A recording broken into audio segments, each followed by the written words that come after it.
It's 8:30. Good morning. I'm Ian Crouch with Hunter News. The man accused of killing alleged intruder Ricky Slater-Dixon at Hamilton 2 years ago has been granted bail for a second time. Benjamin Batterham was previously accused of breaching strict bail conditions when he was allegedly caught drink driving in February.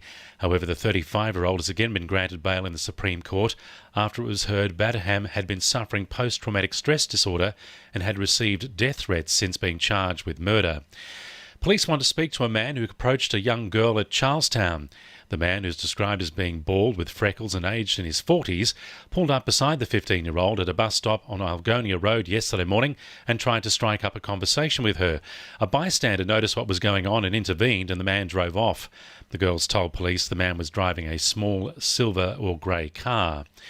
The South Australian Government has issued a ban on the use of PFAS-based firefighting foams, and Port Stephens MP Kate Washington wants New South Wales to follow suit. She's issued a notice of motion to State Parliament fearing future contamination as the Department of Defence only began phasing out the product's use in 2008. Kate Washington says she'd hate to see the plight of Williamtown residents experienced elsewhere. Currently, those residents are living in a state of limbo because they have got no answers from the federal government. We must take the step to ban the chemicals going forward to stop further events of this happening elsewhere. Venues New South Wales is assuring soccer fans the pitch at McDonald Jones Stadium will be in top shape despite hosting two big football matches back-to-back. The Knights host the Rabbitohs tonight ahead of tomorrow's A-League Grand Final. Venues New South Wales, which operates the stadium, says they've held discussions with the NRL to allow the logos, which are usually spray-painted on the pitch, to be displayed digitally. Only the line marking will be painted on the surface. Meanwhile, the Grand Final is tipped to be a financial windfall for Newcastle. Around 5,000 interstate visitors are expected to inject $2 million into the local economy. After 35 years celebrating hunter agriculture, Tocal Field Days kick off again today. To fit in with this year's fish theme, the Department of Primary Industries will conduct a range of interactive activities, providing information on responsible recreational fishing.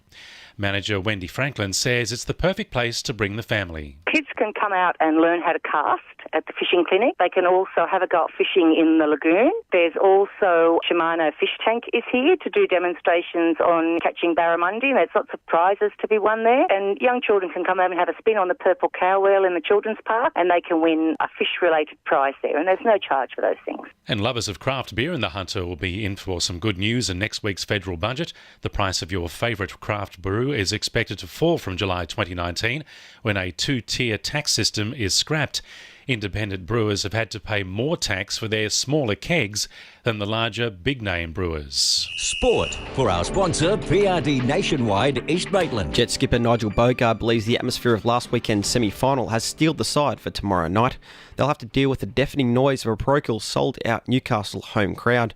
Bogard says the team's excited to play the grand final in front of so many Jets fans. It's going to be a special night, and I think it's good for the boys to already kind of experienced that in the semi-final and kind of know what to expect. It's obviously going to be a lot louder, a lot more supporters in the stadium, but it's exciting. It's exciting for the region to have a home grand final, and hopefully we can go one step and then make them all proud. Meanwhile, coach Ernie Merrick has all but confirmed injured veteran Ben Kantarovski will not take any part in the game.